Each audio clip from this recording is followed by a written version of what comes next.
the Bowels of Netflix, where your fearless co-hosts Isaac and Larry force each other to watch the worst pieces of shit on Netflix. We will go over every bad edit, all the broken dialogue, all the wooden acting, and laugh along the way, because this is the Bowels of Netflix!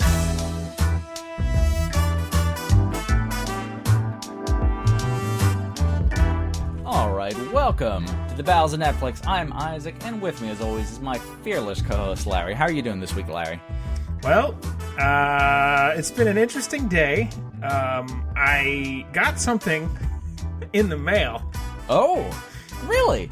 Yeah, so I want you to take a look at the camera while I'm holding up.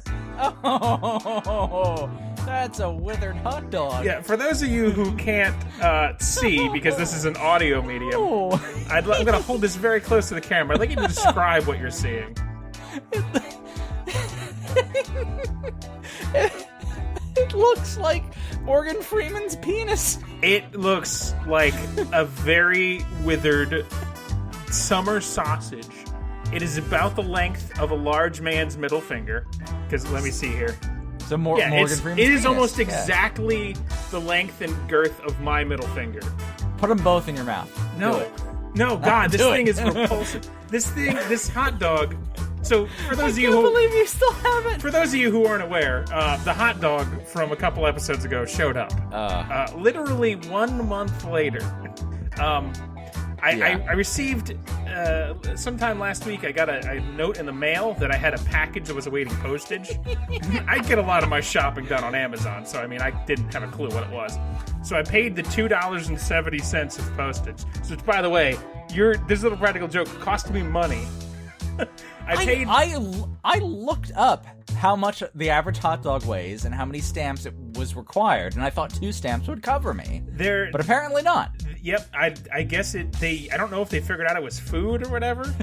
But there's a hot dog surcharge. They charged me $2.70, and then I paid it. I threw it in the envelope. I totally forgot about it, and a couple of days later, I get this fucking withered hot dog in the mail. So it took 1 month. That hot dog from what episode did you send it after? It was after the car, I believe. Yeah, it was the car after the car.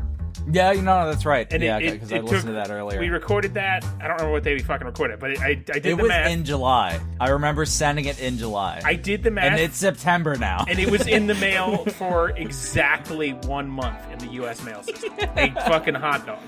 That is an old hot dog that has not been refrigerated. And also, I purchased that hot dog in March, and it was sitting in my refrigerator for a long time.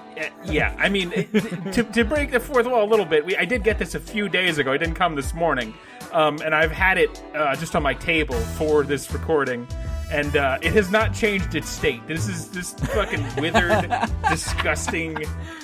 Basically looks like a human finger. It's accumulated some dog hair somehow. Oh, I don't know how, but it's basically feed it to Seamus. No, absolutely not. I love him. I am going to, because it's so dry, I'm going to crack it on microphone. Oh no! Oh, it's bending. Gross! Oh my god! repulsive. What's the inside like? It looks just like a sausage. Oh, it turned into beef jerky. It's beef jerky. It still smells like a hot dog. Yeah, no. All right. Well, Jesus. So yeah, that's that joke. You can send a hot dog in the mail. Congratulations. Your joke cost me $2.70. The lives of the 1,000 pigs that comprise that hot dog. Yeah, my room is my whole apartment is haunted now, I'm sure. All of their dreams, all of their desires. All right, what is this show about? Like inequality or something? Yeah, we're the hot dog mailing podcast. No, we are the Bowels of Netflix. We're 2 old friends who make each other watch terrible movies. And every week one of us subjects the other one to the worst movie they can find on Netflix, and then we describe it back in excruciating detail. And that's why we're here. That's why you're here. Why the fuck are you here? You have nothing better to do with your life than listen to us? I commend you for sticking it out this long, because it is a struggle to listen to this show. I'm sure it is. You can find us on the interwebs. We live in the Twitter. We live in the Facebook. Bowels of Netflix. You know how to Twitter. I believe in you, listener. You can also send us an email, balsandnetflixgmail.com. Come on. Let us know. Let us know how much you hate us. Let us know if you've mailed a hot dog. Let us know how that's gone. And honestly, let us know I'd like to know if you have. Your interpersonal relationships with pigs. We would love to hear about that. If you have any relationships with any of the movies that we cover in this podcast, we definitely would like to hear about that. If you've gotten a sad hand job to them, if you've seen any of them, or if you have recommendations of terrible movies that we should cover in future episodes, we would love to hear all of that as well. Yeah, and I want to thank, and I'm going to say the name wrong because I'm an idiot, and you know that if you've listened to the show before. I want to thank Michael Nanaman for commenting on some of the Facebook stuff and about the episodes. And he at one point said, "Fantastic review, Larry." So fuck you, Isaac. He likes Larry, me better. You're fantastic. Well, yeah, I mean, who doesn't? You're gorgeous. Me, I hate myself deeply. The and sunshine hitting the side of your face. It is dreadful. I can't see a thing. And I have blinds. I just don't have drapes because I live in a shithole apartment and I'm not paying a goddamn cent for anything to improve it in any way. See, when I hear the word drapes, I just picture, like, balls sagging over a thigh. Yeah, okay. Now I am too, I guess. That's what I'm here for. All right, so, today I have a movie. I'm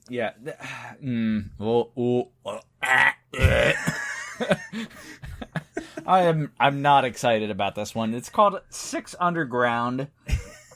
It's directed by a Mr. How do you pronounce his name? MacLeod? I believe it's Michelle.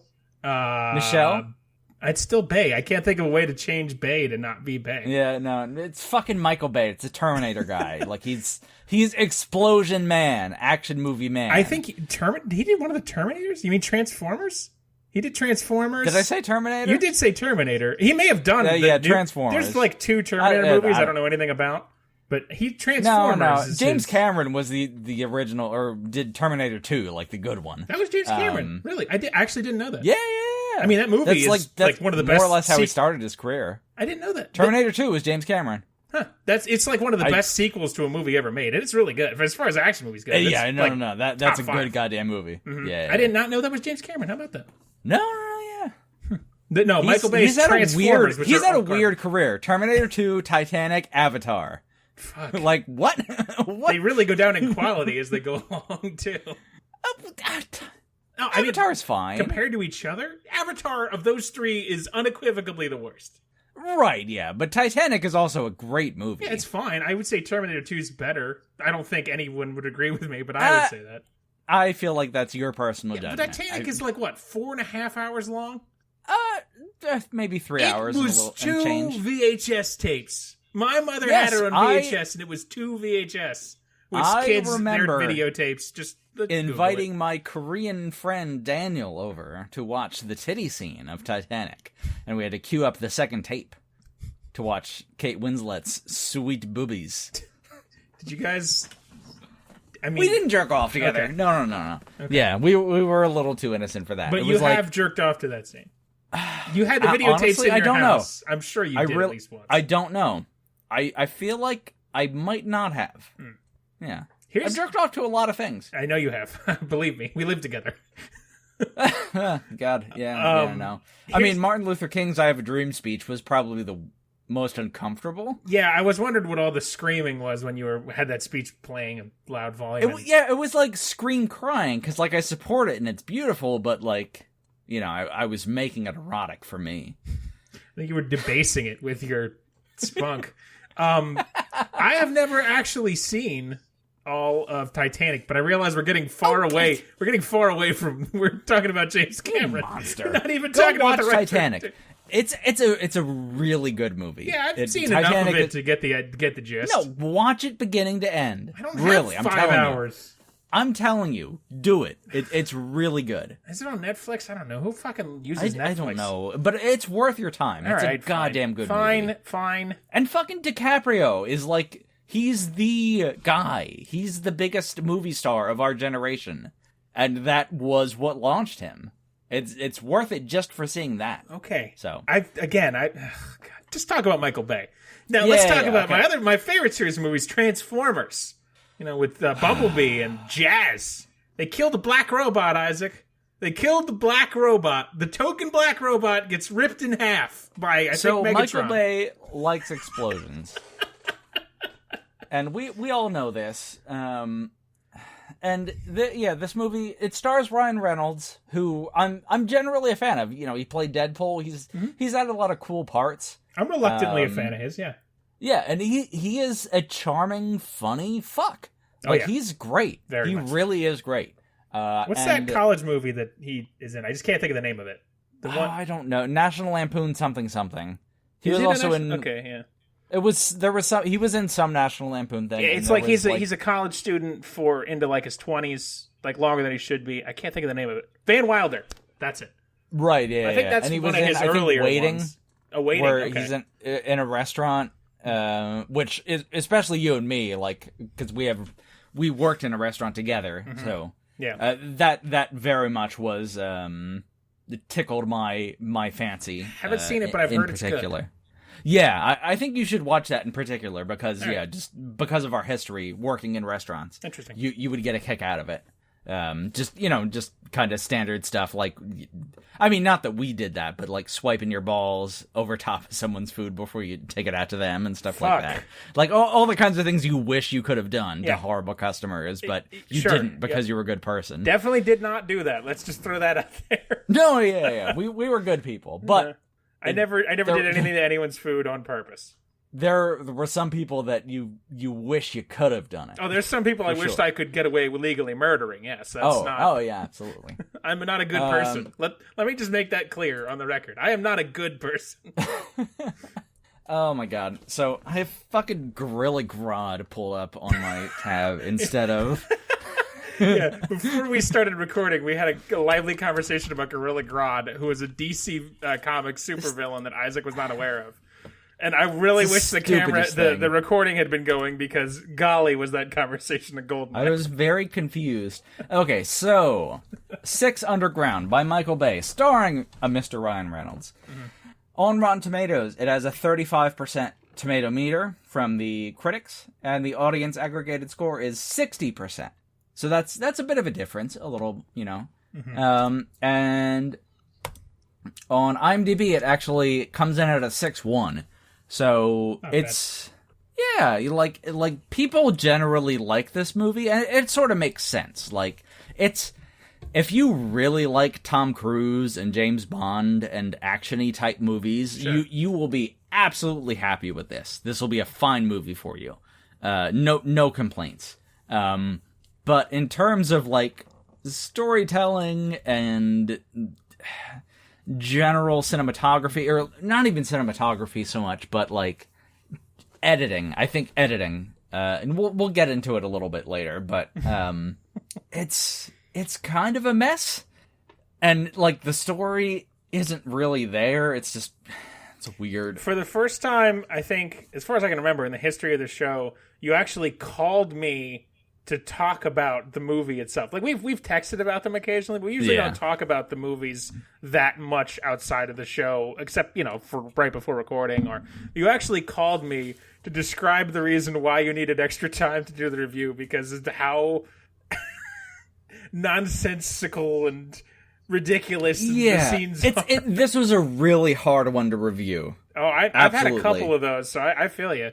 But like, and I've never really, like, sometimes I've struggled with getting through the movies, but this one was kind of long, mm-hmm. and also there's so many scenes that are, like, it opens with a 20-minute car chase. And, there's, okay, let's just 20 minutes of a car chase is, I want to blow my brains out.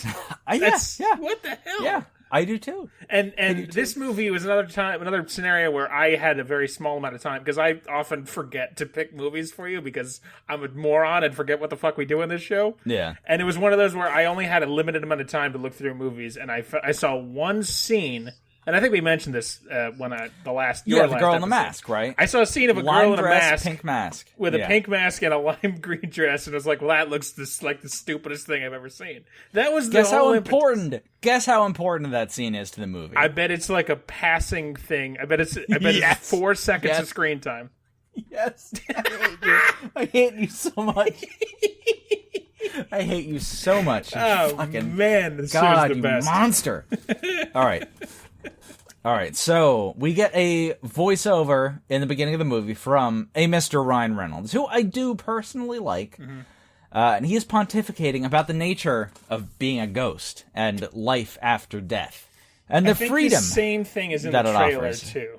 I believe. Yeah. The same speech. Yeah, I think so. So we see him flying around in a stunt plane with copious amounts of Red Bull product placement, which... Stunt cock. Yeah, good job on you, Michael Bay. Gotta get that Red Bull money. So the engine fails, and he parachutes out of the plane, while his voiceover is telling us that, as far as everyone else in his life is concerned, this is the day he died. Okay. So, that's the setup. Sure. And then we cut to our 20-minute car chase. Amazing. Our heroes are in a lime green sports car. Reynolds is holding some kind of like hard drive or something. We're not quite sure what it is. Okay. But they've stolen something in a heist, and he's got some techie thing, hard drive, something. Sure. They stole from someone important. A young dude is the driver, and he's kind of charismatic, and he makes a lot of jokes, and, you know, he's about to die. So, but we get to fall in love with him first. There's a blonde lady in the back seat who's been shot in the stomach, and there's a brunette lady who's the doctor from the group who's operating on her, trying to pull the bullet out with, like, tweezers and shit. And you get a lot of, like, just, like, sticking tweezers into the open wound and, like, fishing around for the bullet while everyone is grossed out. And it's, yeah. And just the scene is, like, constantly cutting back and forth between the car chase and sticking stuff inside the wound and, like, back, and everyone's talking, and it's just complete chaos for 20 minutes. No shot lasts longer than 2 seconds. Oh, God. Every single shot is less than 2 seconds. Oh, no, I can feel myself getting vertigo. Back, bam, bam, bam, bam, bam, bam, bam, bam, bam.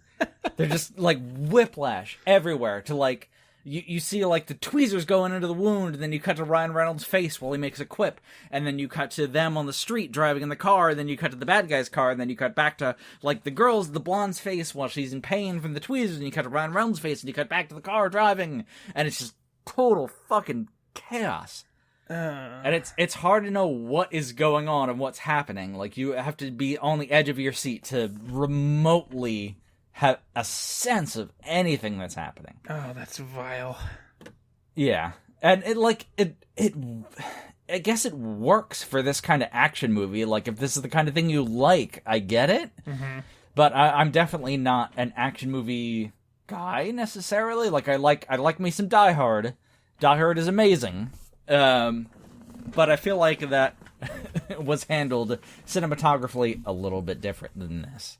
Like those 2 second cut things, it's just impossible to just keep track of what's going on when they keep cutting between scenes. That's like why I love, you know, fantasy medieval type movies, because I'm a nerd and that's the kind of books I read too. But it's a big problem in, like, sword fights too and shit like that. Whenever they show, like, war scenes of, like, bang, bang, bang, you have no sense of what the fuck is happening. And to see that for just, like, a driving and interior of a car scene, I feel like I'm getting a headache thinking about it. No, yeah, very much so. And anytime there's kind of an action scene, and I feel like that's done, you know, for a reason, like, because having you want to get that disjointed feeling of being in a car chase or a battle or whatever across. But I feel like it's kind of a failure to the audience to do it that way, because then, like, you get across that disjointed feeling. Mm-hmm. But then the plot just falls away. Right. Especially if you're doing it for an extended amount of time. Yeah. 20 minutes. Jesus Christ. So, Yeah, our heroes are in a lime green sports car. Ryan Reynolds has the hard drive. Oh my god, there's so much going on. So, okay, there's also another dude who's parkouring around the city. Okay. And this is like Florence, Italy, I think. So he starts off on some giant dome of some cathedral or something. And he just parkours around. Kids, make your Assassin's Creed references here. So, I don't like it. The bad guys are chasing them in black cars.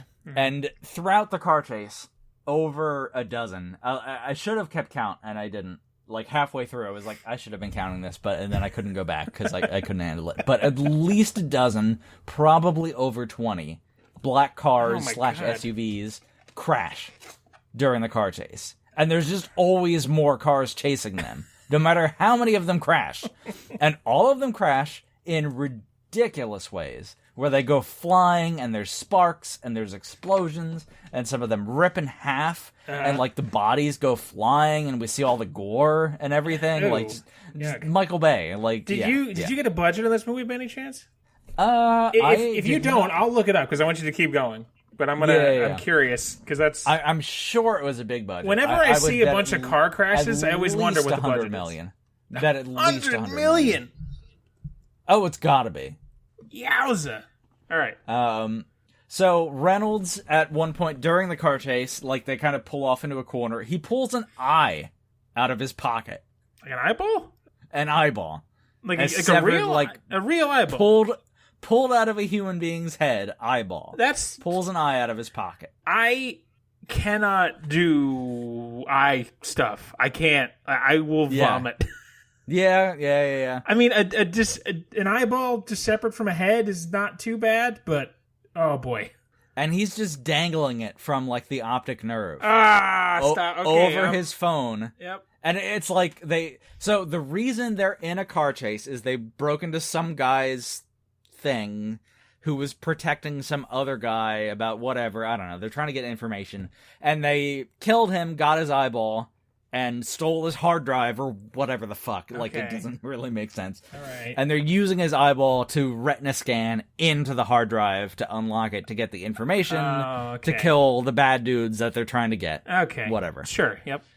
So I did look up the budget. The estimated budget is $150 million. Oh, God. I knew it would be. That is deeply upsetting. Oh, God. Think of all the people starving to death on this planet. I mean, I just won an award at work, and I get like a $700 bonus, and I was almost brought to tears about how much that's going to help my life right now. And then I just think how money is just meaningless to these people. Yeah. Yeah, it really is. So, they use the eyeball to, like, scan in and get the information they're looking for.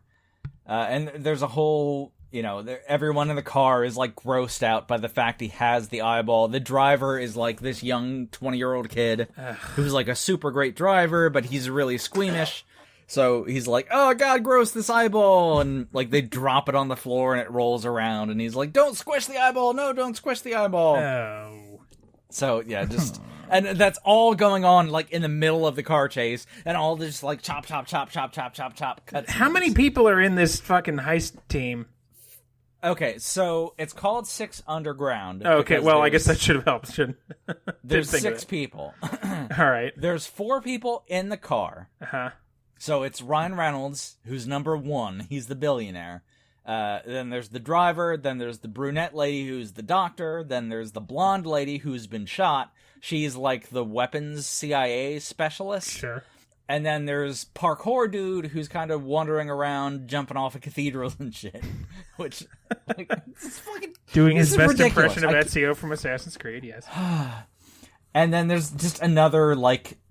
dark-haired, bearded Italian guy who he's got to be a hacker, role. Right? No, he's a driver, I guess. I don't know. He's got a mom who has Alzheimer's. Okay.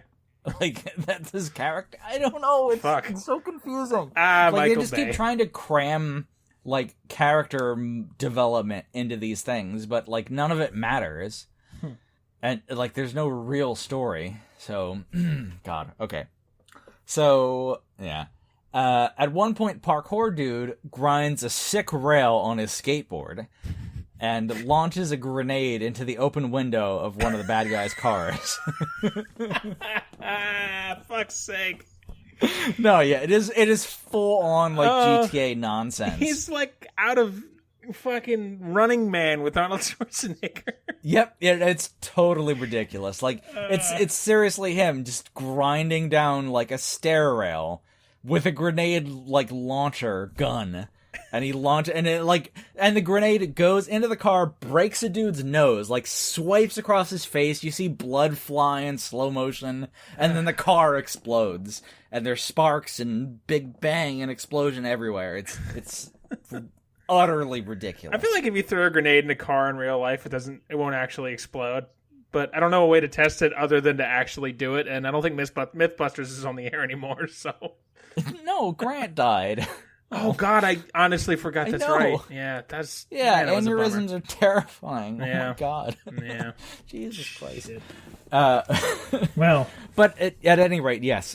So I'm pretty sure if you launch a grenade into a car, it will not explode with like a giant fireball. Right. There'll be a lot of shrapnel that'll rip people to shreds. But yeah, the car will not go flipping over 80 times in a fireball. So. Thank you, Michael Bay. Oh, God. So our heroes drive through a museum now to try to evade the police chopper that's following them. They crash into some statues and stuff, and they almost crash into Michelangelo's David. Of course Probably the most famous sculptor in the history of human beings. Gonna go out there and say that's probably the only one he knows. Well, yeah, that's the only one that's mentioned by name, or, yeah. I mean, to be fair, that's probably the only sculpture I know. So I think I can name like one or two. Well, I don't know about name, but identify one or two more just from reading the Da Vinci Code when I was 14. They do, and like the car like side swipes up and almost hits, and like no, don't hit David. And then they comment on David's small penis. Oh, come on, Ryan, you're better than this, you fucking hack. Yeah. And Ryan, like, says to the driver, do you want to get out and compare dick size? And no. Just do comedies, Ryan Reynolds. You don't need to diversify. You're fine. Yeah. Stick to comedy, you fucking sloth. So our heroes also almost run over some nuns, and then the nuns flip them off. Get it? Nuns. Vulgarity. Nuns. It's good. Good stuff.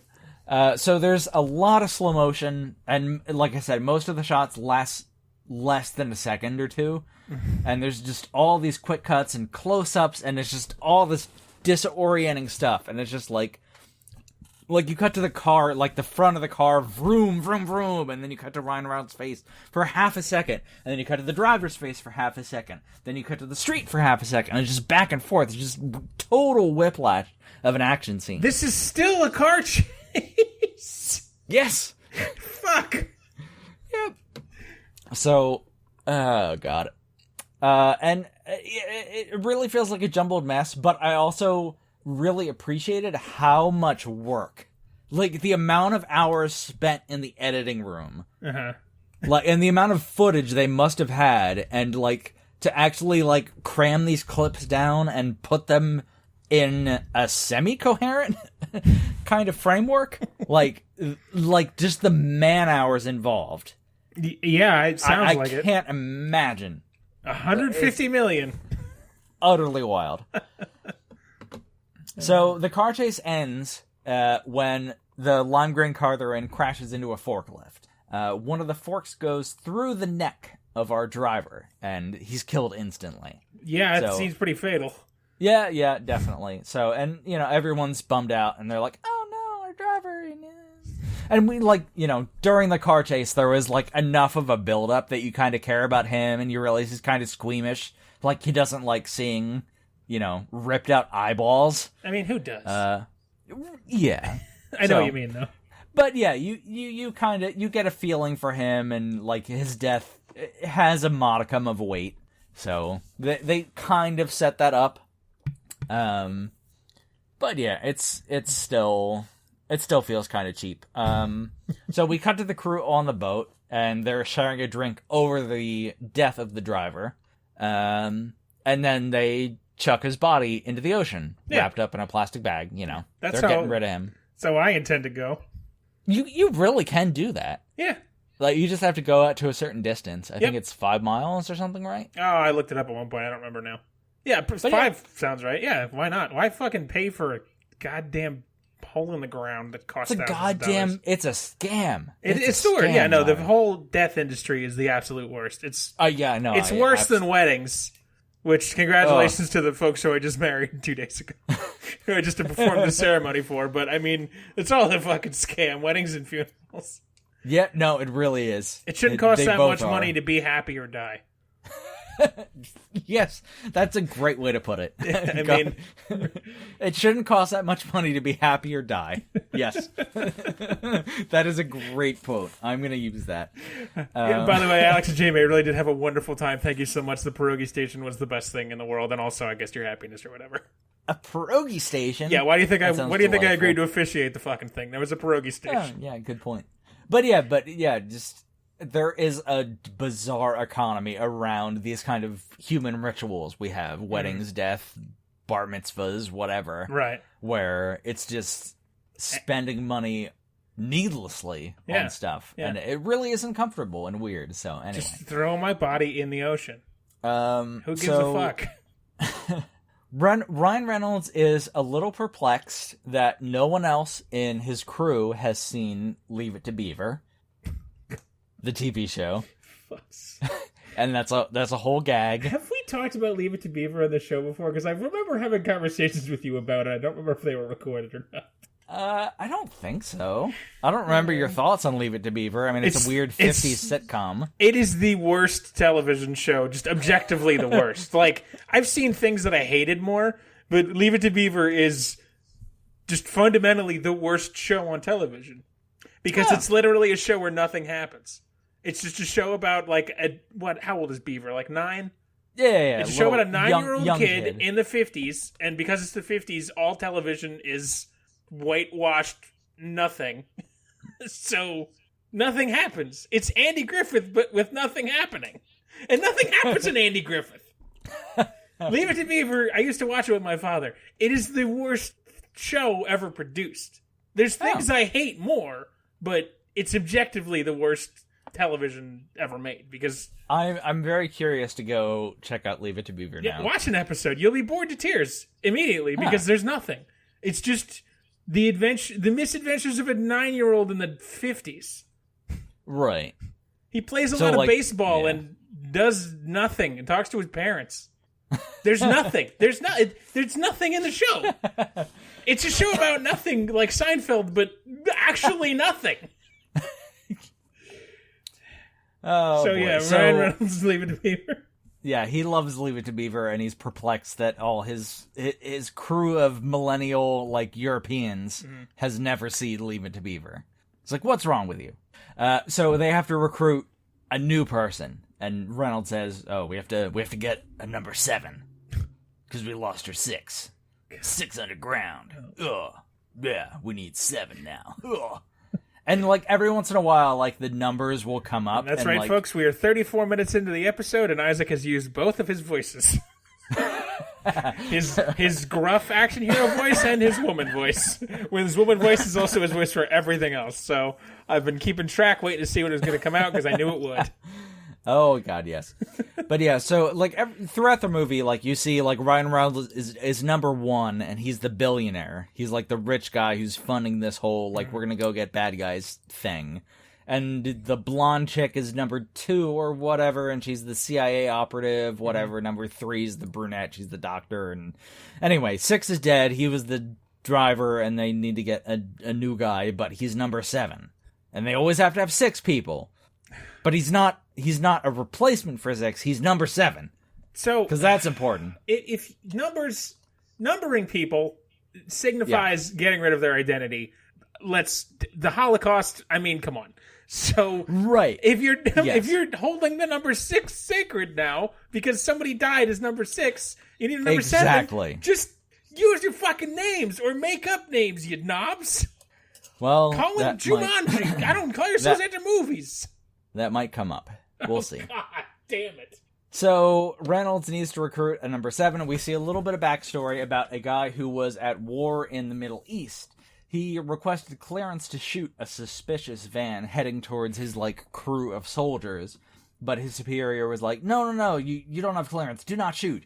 And then the van was a suicide bomber who exploded the van, killed everybody. His whole crew and all his army friends died. Yep.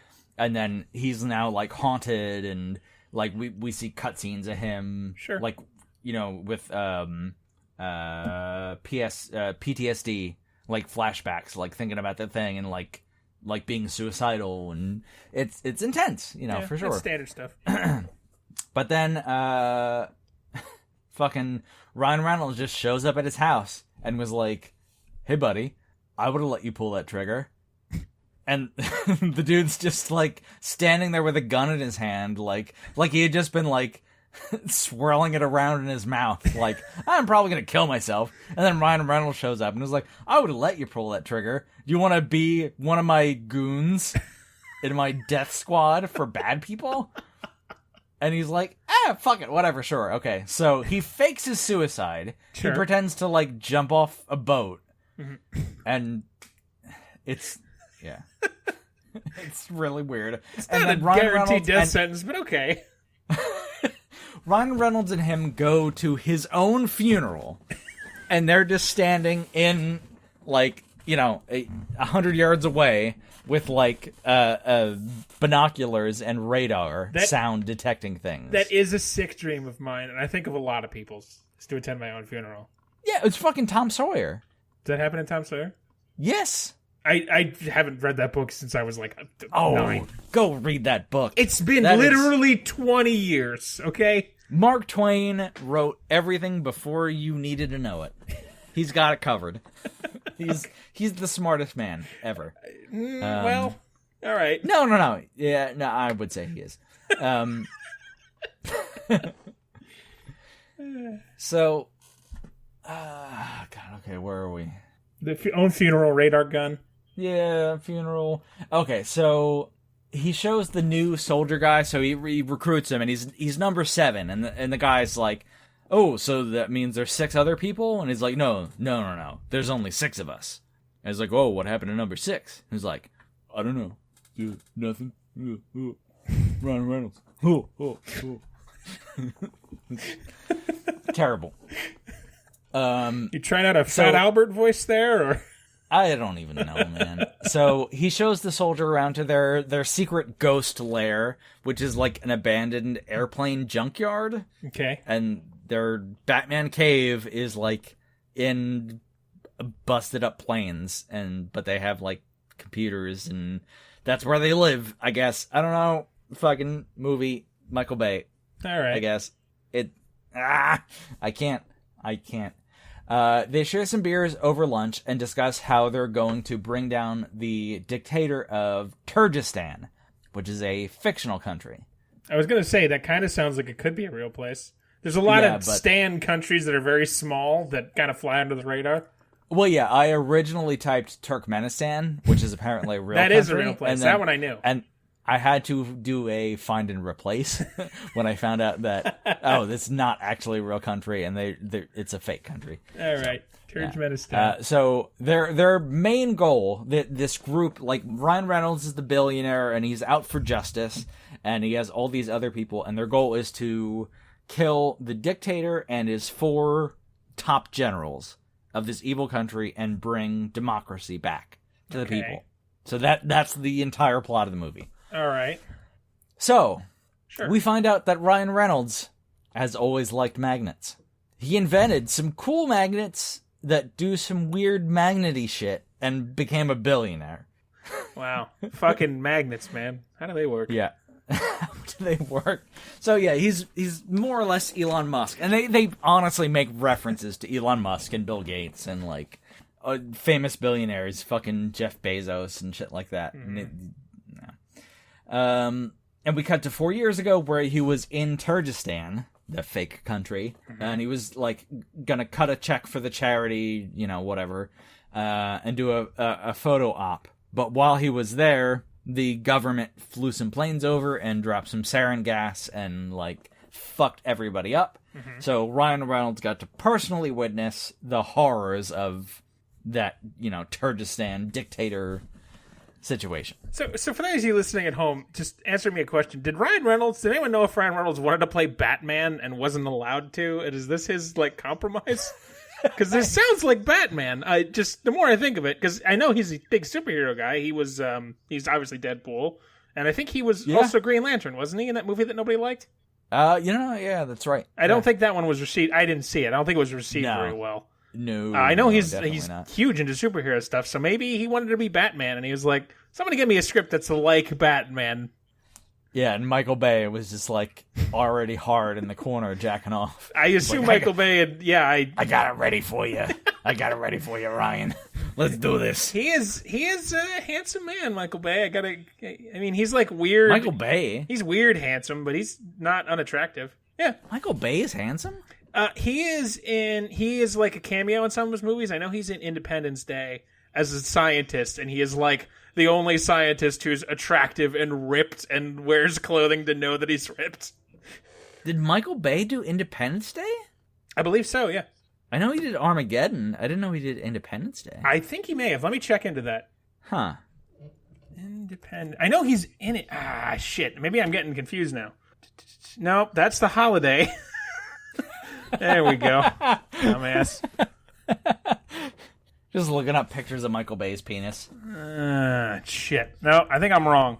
I'm thinking of something else. Uh-oh. He definitely did Armageddon. Maybe you know what? Then maybe it's Armageddon. Movie. I think that was his first big one. Oh, boy, did I type his name wrong. This is great audio. Oh, God. Okay, yeah. Yes, it was Armageddon that I'm thinking of. My bad. Sorry, got my space movies mixed up. So yeah, he's in Armageddon, and he's not bad looking.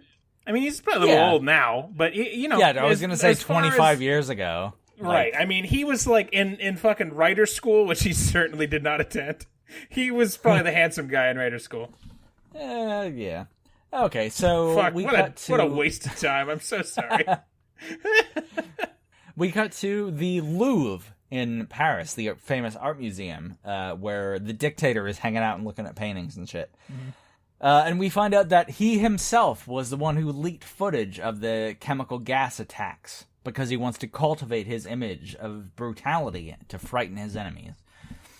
And then we find out that both Ryan Reynolds and the dictator attend a Shakespeare play. It's not quite clear which one it is, but at some theater in Paris. And then after the play, they meet up at the bar, like in the lounge of the play or the whatever. Like, there's usually bars at playhouses and stuff like that, right? I think I know how. As far as I know, I mean, I've been to theaters and they usually have drink counters and bars and shit. So yeah, so it's that kind of situation, but like where rich people go in Paris. So Ryan Reynolds kind of teases him, and they talk a little bit about the nature of evil and justice in the world, and there's like this sort of tension, and like the dictator's bodyguards are like, heavy up on like Ryan Reynolds, like, "Ooh, why are you doing this?" Again, this is the kind of thing that Bruce Wayne would do. Just throwing it out there.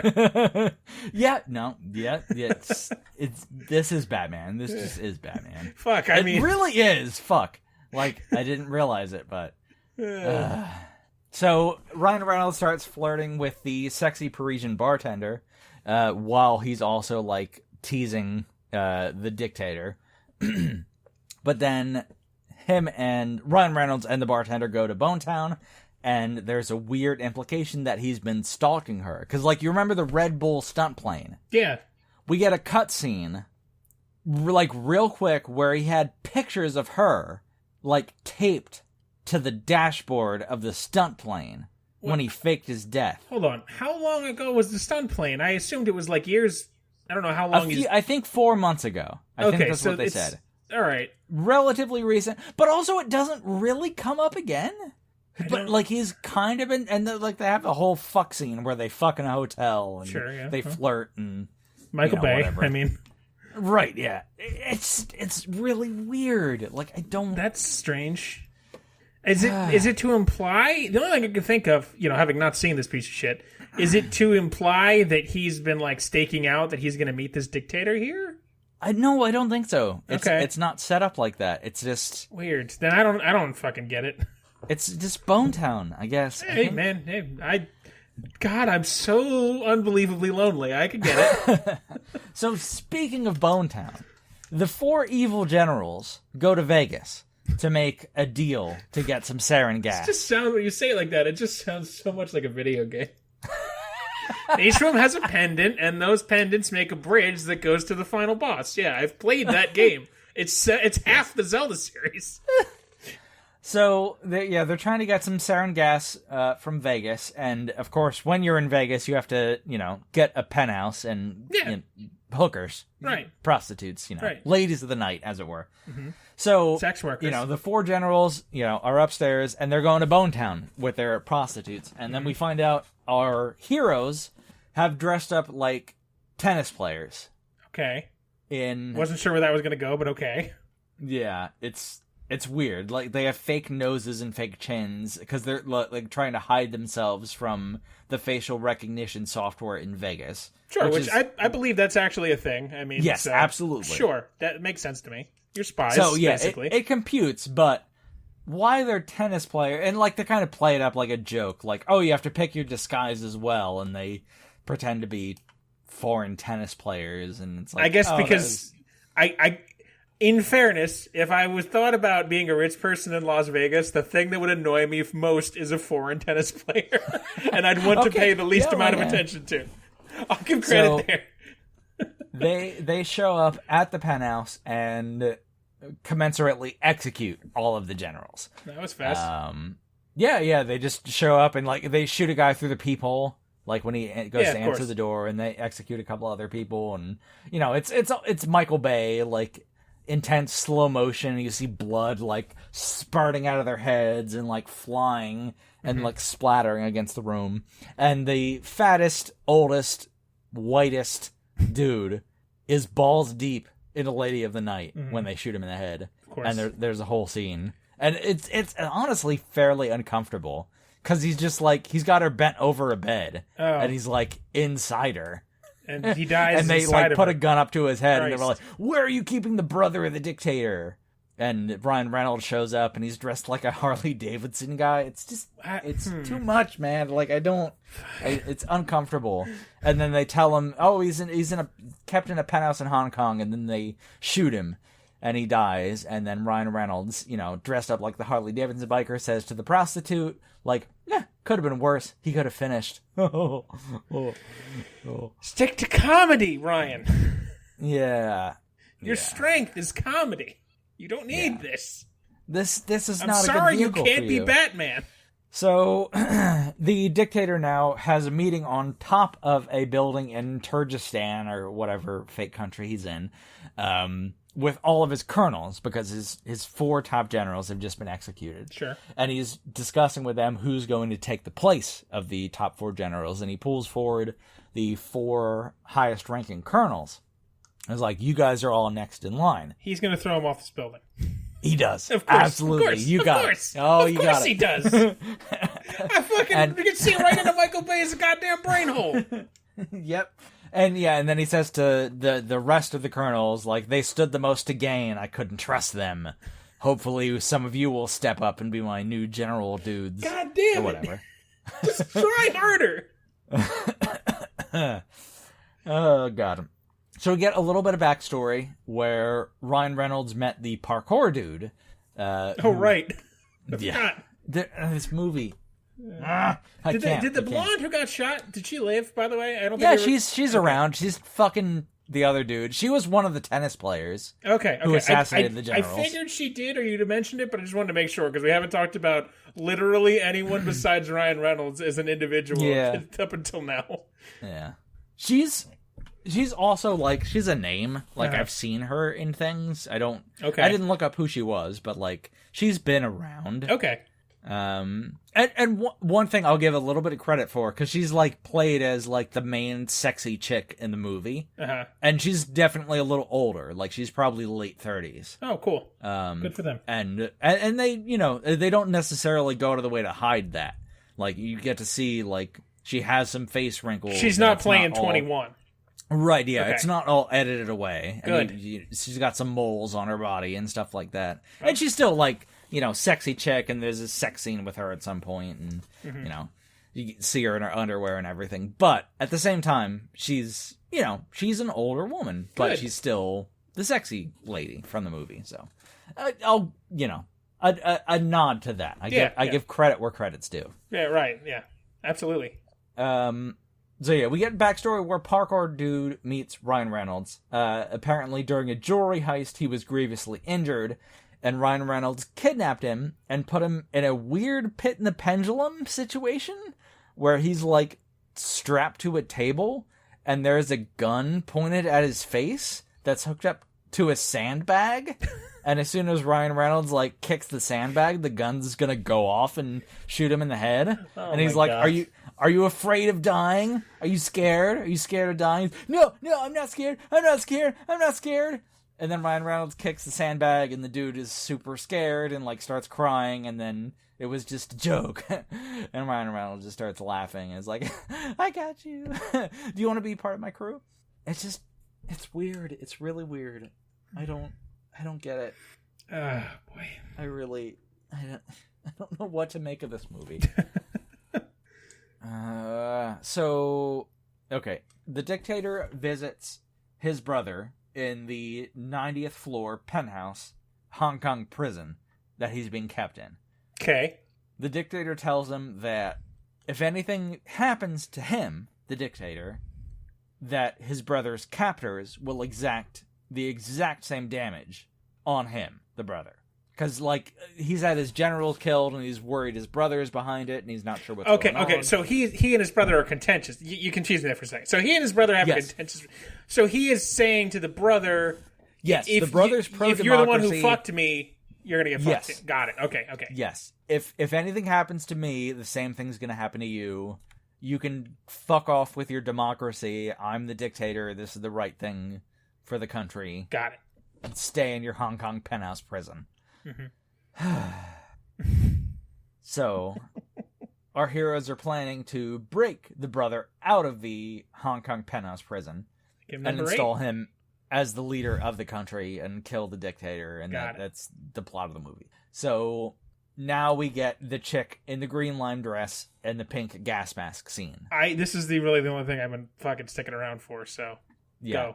Yes. It's not a thing. It's not a scene. Like they're breaking into this Hong Kong mansion, like the high-rise building, to get this guy out, and they're using nitrous oxide. Like they go into the lobby and they're all wearing gas masks. But she's wearing the brunette is wearing a lime green dress and the pink mask, and everyone else just has black masks and regular clothes. This is only for the thumbnail. This exists entirely for the thumbnail. Oh man, that's fantastic. And there's no reason, there's no story. It's just, they nitrous everybody, an action scene, and they're shooting people and bonking people on the head with the butt of their guns, and... Phenomenal. Yeah. So, goddamn it. Our generic goon, he's the one who ended up fucking the blonde chick. And he kind of has a backstory where, like, he's supposed to... Like, all these people they're ghosts, so they're never supposed to interact with their family ever again. Yeah. But he, like, sneaks off and visits his Alzheimer's mom, like, in her old folks' home. And then Ryan Reynolds shows up and was like, you're not supposed to visit your family. You're dead. You're a ghost. So there's that whole backstory nonsense. But anyway, he accidentally knocks a valve off his gas mask, so he gets nitrous. So during the break-in, he's, like, all giggles. And they're just play that up, and then it just stops being a thing. Like it's a gag for 2 minutes, and then suddenly he's completely sober, and it's fine. Oh, fantastic! Just what we wanted. Yep. So good stuff. So there's a lot of stuff that happens in this heist. It takes, this scene is 20 minutes in and of itself. So they explode a pool on the roof of the building to flood some goons off the building to their deaths 90 floors below. Okay. I mean, there's parkour. That's kind of cool, I guess. Cranes to other buildings. That's dumb. There's ziplining the brother of the dictator to a different building to safety. There's exploding Hong Kong police cars. I have a confession to make. I think, and this is only me, and I don't really have a reason for it. I think zip lines are the dumbest thing. I just have no interest in. I have no interest in being on one. I have no interest in seeing them. I just think it's like a weird. They come up in movies so often just because like people think they're cool, and I just think they're dumb. Yeah, to be fair, my name is Larry Beard. I'm running for president in 2020, and I think zip lines are stupid. If I was in a situation where zip lines were around, I would go on one, but I would never seek out a zip line. I'll give you that. I'm like, even in movies, it's like, okay, you're on a zip line. I mean, what am I supposed to feel about this? I feel nothing. But I feel like the reason you put a zip line in a movie is to feel something.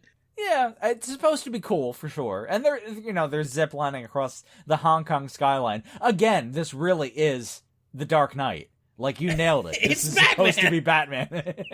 Yes. Once we're done recording, I'm going to look in to see if Ryan Reynolds wanted to be Batman, because I'm really interested now.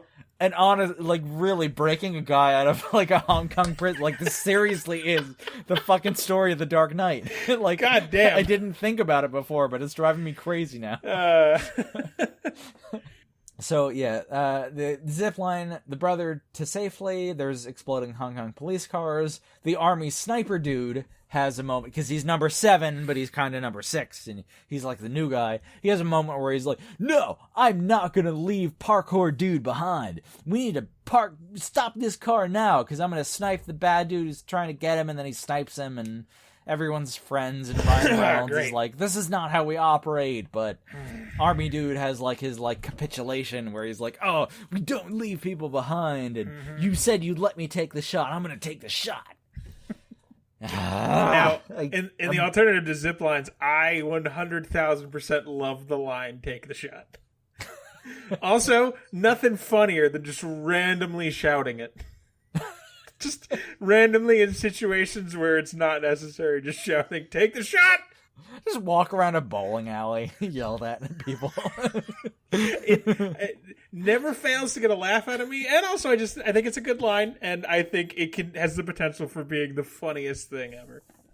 So, the army sniper dude then decides, fuck it, Ryan Reynolds and your billionaire bullshit and your rules where we're not supposed to tell each other our names.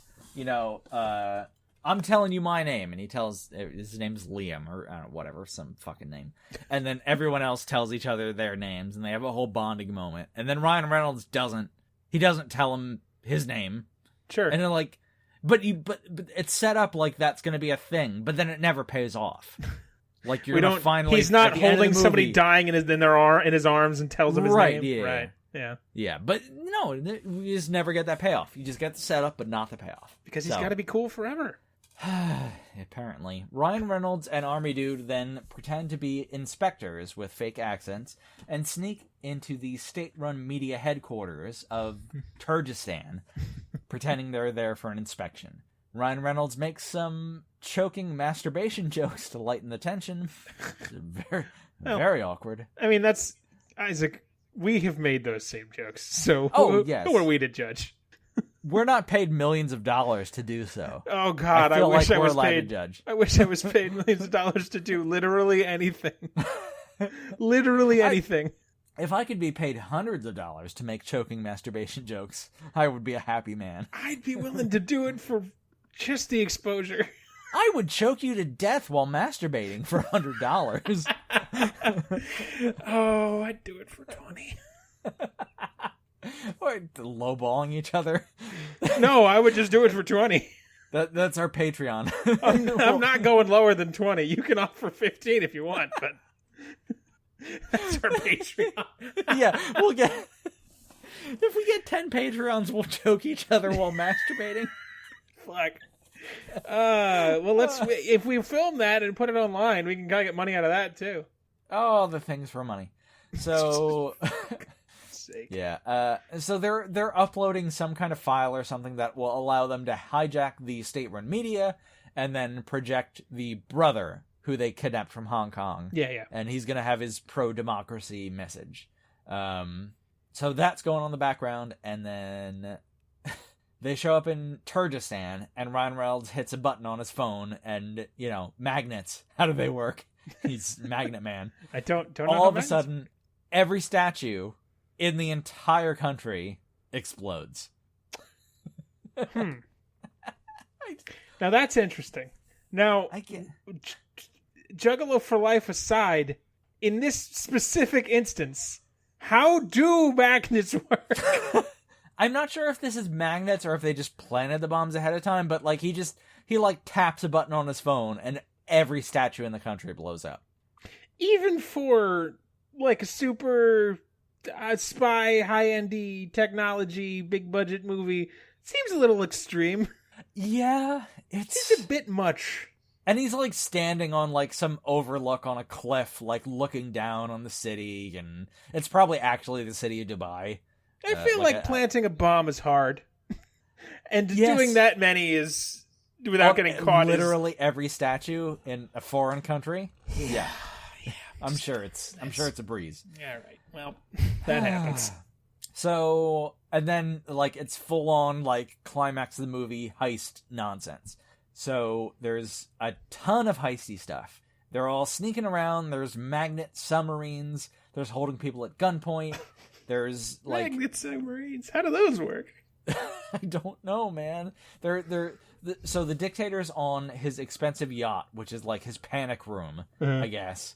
And they're going around and they just show up on the yacht and they're executing everybody. There's a plethora of goons that get shot. Take the shot! Tons of gun battles.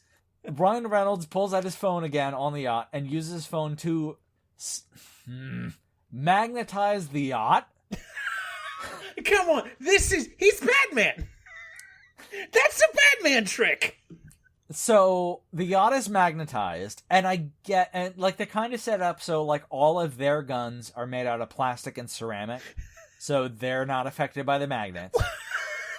But literally all of the goons have like magnetic body armor. Were they expecting to fight Magneto today? But no, there's these ridiculous scenes, and there's several of them because he keeps like resetting the magnet, I guess. Why would you ever make a gun out of ceramics unless you were trying to go through a metal detector or fight Magneto? So when they turn the magnets on, all of the goons immediately just go flying sideways and attach to whatever, metal railing is nearest. Yeah, all right. And it happens multiple times too. Or like he'll tap his little like app on his phone, and suddenly everything gets magnetized, and the goons go flying. And sometimes like they're in the kitchen, and then a bunch of knives will like impale them against the wall. Okay, yep. And there's all kinds of gore and stupid shit. Great. And Michael Bay nonsense. God. Oh wow, that is yikes. So, and yeah, we get Army Dude. Who's Army Dude? The black Seven. guy. I didn't mention he was black. Yeah. Seven. But he shoves a flashbang into someone's mouth, and it literally blows his head off. Great. And we see like his neck stump with like the pulp on top. Great. And he's like, "Oh God, I blew man's head off." Fuck. Yeah. And then so that's the other, and this is the biggest problem I had with the movie. I love when you get mad and throw your pen. I was okay with a lot of this until now. Like, it kind of computed, like, yeah, fuck magnets, how do they work? Knives impaling dudes in the kitchen. The guy's got his panic room on the yacht. Exploding all the statues. Yeah, it's stupid, but it's, it's a spy movie, basically, so whatever. But James Bond has, like, orbital lasers and shit. This is what got me. So, it's been, like, daytime. Mm-hmm. For this entire, like, boat heist, statue explosion adventure. And then suddenly we cut to nighttime. But it's not like a time thing. Like, it's just in, like, one scene is, 1 minute of the heist during daytime, and then it's the next minute of the heist, and it's nighttime. Oh, that shit drives me crazy. I almost gave up. That really, like, because I made it through like an hour and 50 minutes of the movie until this. Like, you know that nothing is perfect. Nobody's perfect with anything, but like the continuity is not always going to be 100%. But that's so glaring. Yes, that's what it was. Like, how do you not just put a couple of scenes in there to like expand the time? You have a days to film. I don't understand. Yeah, I don't know. It must have been something like that. Like they ran out of time. And it can't be an artistic choice if it's just it's dumb. God, that drives me nuts. I feel your pain. And they were doing like explosions and stuff that looked cool at nighttime. So maybe it was an artistic choice. But if it was, like, how do you not set it up? If anyone's an explosion artiste, it's Michael Bay. So I suppose maybe, yeah. That is true. So yeah, it's suddenly nighttime. There's a huge explosion. The ship starts sinking. The dictator and like his last goon or two, escape on a little speedboat from the yacht, and they're sneaking away, and like some of our hero goons are wounded, and they're like, oh no, the dictator got away, and he's on his little speedboat, and he like hooks up with a helicopter, and he gets on the helicopter, and he's like, oh, fly to this place. We need to hook up with the colonels and reestablish control. And then everyone on the helicopter pulls off their masks, and it's all the hero goons. It's Ryan Reynolds and Number 7 and all that stuff. And let me guess, they never explain how they get to the helicopter? No, absolutely nope. not. Just because it looks cool. Just because nope, Nope, just cool. And I think his brother is piloting it. Of course. Like his democracy brother is flying the helicopter. You know how that works in? Cartoons. Doesn't work anywhere else. Fucking Scooby-Doo. This is a Scooby-Doo movie. Scooby-Doo / Batman. I guarantee you those two have crossed over at least once. So, and the end of the movie, they fly him into, like, some shitty Turgestan village and, like, put the helicopter, like, 20 feet above the ground and just kick him out. And the mob of oppressed people beat him to death. And that's the end of the movie. That's the end of the movie. Yeah. That's the end. Yeah. I don't even. So it wasn't even about the good goons or the characters. It's just about the fucking heist, which isn't even that exciting. No, yeah. Fuck. It's just a lot of heists. There's just 3 different heists. Dear. It's the original car chase eyeball heist, the Hong Kong break the brother out heist, and then the final yacht heist to kill the dictator. That's so stupid. Yeah. Oh, God. I want resolution for stories I don't even know in this movie. Yeah. And so, yeah, just overall, like, it's an entertaining movie. And, like, if you like, off-the-wall, goofy action movies, like, this is fine. Yeah, there's a certain, like, part of your mind that can just enjoy the heisty shit. Sure, I would say. Yeah, and if I was at a friend's house and they put this on, like I could sit there and enjoy it and laugh at Ryan Reynolds, and he's got his jokes, and right. There's funny parts and stuff in there that's like fine. Sure. And he's a charismatic man, like you said. Yeah, sitting through it, it's not terrible, but like actually trying to evaluate it as a story is just brutal. Yeah. Because it's just like, it's just chaos and nonsense over and over and over and over again. So, yeah. Yuck. Michael Bay is hard to deal with. He's really hard to deal with. And I was thinking of it too while we were going along. He does the like quick cuts and shaky cam cuts. That's very much in his wheelhouse. Like I'd forgotten about that, but he's known for that too. Yeah. Yeah. Explosions, especially during like any kind of like heist or action scene, and the movie is half of that. none of the shots last more than 2 seconds. The editing room, I can't imagine the work that must have been done. Because, there must have been 5,000 different shots in this movie. That is ludicrous. He keeps getting work. Yeah. I mean, it's entertaining, and production value-wise, it's good. It's filmed well, and, the cinematography's good. The shots are good. This isn't a Netflix original, is it? I don't remember. I don't think it is. I don't believe so, no. Okay.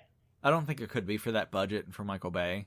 It came out in 2019, so it's very recent. Yeah. But it was before COVID. So. I don't remember... Yeah, I don't have cable anymore, so I don't really get new movies thrown into my face like a lot of people do. So I don't remember hearing about this at all. But I don't think it was a Netflix originally. So yeah, I don't recall specifically. Oh God. But we should discuss which movies we're going to subject each other to coming up over the next couple weeks. Yeah, I have a couple. I know I just said I'm usually fucking bad at this and forget to pick the right movies and everything, but I have a couple that I'm excited for you to see. Oh boy, I got a good lineup here. I have one I was almost going to give you before. I forgot how ridiculous it is. There's 3 in the chamber I've got here that I'm excited about. So so next week. Mm-hmm. You're going to be doing your episode, your movie, so I'll give that to you now. Great. I'm very excited. No, I'm not. It's short, so there's that. Yeah. But it's called Girls with Balls. Oh, okay. Let's just take a look at that. Oh, this is a Netflix original. Yeah. No. Fuck. The volleyball sorority horror movie? Oh, no. Oh no! Isaac, I don't know. Why? I don't know what this movie is, but I want to hear about it. God, as everyone knows, I hate horror movies. You also like girls, though. I mean, I like girls, but I hate horror movies with a fiery passion. I'm very much a coward in that regard. Girls with Balls, 2019. Stranded in the woods and eyeballed by twisted hunters, members of a women's volleyball team bump it up in the most dangerous game of their lives. Okay, it does look like a comedy, too. Yeah. It's comedy horror. It's tongue-in-cheek, for sure. Yeah. Okay. So hopefully have a little bit of fun. Okay, it's very strange. Exactly. This is very strange. So, I found it, I was like, what the fuck is this? Oh, God. Yeah, it's like a dumb teen comedy horror. Yeah. It's very B-movie role kind of thing. Great. So. Okay, well, that's fun for me, I guess. It doesn't... Yeah, all right. Great. Hey, Isaac, this is great. What do you got cooking for me? So for you, digging back, and it's amazing. Netflix has really been pulling out some blasts from the past lately. Now, I don't know. You may or may not have seen this movie. It had a period where it was very big, but I have seen it, although I saw it when it came out, and that was 2003, so I don't remember basically anything about it except for one of the scenes in the trailer. This is a movie. Like I said, 2003. It is described as a comedy action, although, boy howdy, do I not remember any action. Have you ever heard of a little movie called Kangaroo Jack? Oh no, it's got that guy in it. What guy? I know that guy. The black guy. I don't know who that is. I mean, his face looks familiar. I remember him from Kangaroo Jack. How do I... Oh, man, again. Oh, my God. No, I have it pulled up. How do I get... Okay, I got the description now. Okay. Jesus Christ. I know. Oh, why is there... What? Oh, no. No. The kangaroo's got sunglasses and a jacket? Oh man, just you wait. 2 boyhood pals sent to Australia to deliver 50 grand of mob money. I'm already unhappy. Are forced to pursue a runaway kangaroo when the critter runs off with the cash. No, come on. No, this is not fair. That's the movie. No, he's kangaroo's got sunglasses. I don't know. Now, here's my question for you, because I do remember some parts of this, and I'm mostly doing this to see your reaction because it's not that big. Do you think the kangaroo speaks? Your face. Oh, you're so upset. I would like to say no. Okay, but I feel like he does. That's very interesting. Oh no! I don't want him to speak. No, no, no, no, no, no, no, no, no, Larry, come on, Kangaroo come on. Jack. So you've not heard of this, or is this like? Is this one of those things where I passed by it and I stared at it for 15 seconds, like, wait, I saw that, and then I have not seen this. I looked it up and I was reminded how bad it is. I remember probably seeing it like on a shelf in Blockbuster and being like, what the fuck is this? I would not pay money for this. Oh, it's not good. Oh my god. He talks? The kangaroo talks? I don't know. Do you think he does? I don't want him to talk, but his expression makes it look like he talks. I don't. Oh no. Larry. What have you done? What have you done to me? I can't. Oh god. Alright. We are the Pals Netflix. Thank you so much for listening. Take the shot. Oh god, you can find us on the interwebs, Twitter, Facebook, Val's and Netflix. You know how to do it. Val's and Netflix, gmail.com. All of that fun stuff. Stay tuned for next week. Larry's gonna be molesting some teenage volleyball girls. Again, and the week after that, I'm gonna be molesting a kangaroo. So you saying it for yourself does not make it any better. We're going to be reviewing a movie featuring probably 24-year-old women who are playing 18. Oh, yeah, now they're 24. When you're reviewing it, they're of age. Yeah, as soon as I'm reviewing a movie, they're underage. I see how it is. I mean, it's your first episode? What's wrong with There's you? nothing wrong with young flesh. Okay, well, again, I mean, just, you are a soundboard of your own accord. I hope we're famous enough that one day someone makes a soundboard of all the things you said that will get you not elected as a senator. Oh, I'm going to the top. I'm going to be president. Well, I guess, you know what? You know, honestly, I'm really thinking of a career choice of being like the next Vermin Supreme and being like the boot on the hat president candidate. He doesn't make any money. Doesn't he? How would he make money? I don't think we'll give you money for yelling at a park anymore. I don't know. I mean, I can just put a boot on my head and talk, and people will give me money. Right? There's already a guy who does that. You need another gimmick than the boot in the head. Yeah, well, no, he's gonna die. Are you gonna inherit his power? Are you gonna be the next Vermin Supreme? Like Batman. Basically. Starring Ryan Reynolds. Yes. I will be the next Ryan Reynolds with a boot on my head. You are not nearly handsome enough. And that's not a knock on you, that's just a compliment to him. I am sad now. Oh, fuck you. Oh, God. We're done. Well, yeah, I gotta go done. watch this. We're gonna record again in like a day and a half, so I gotta go watch this movie fucking immediately. Yeah. I have to download Kangaroo Jack on my phone and watch it in the car tomorrow. That's my plan. Are you serious? Yeah. I hope you get car sickness from watching Kangaroo Jack. I got pulled over by a cop. He's like, "What are you doing?" "Watching Kangaroo Jack." "What?" Gun down. Yep. All right. Well, thank you for listening. We'll see you next week. Smell you later. Fuck you. Fuck you.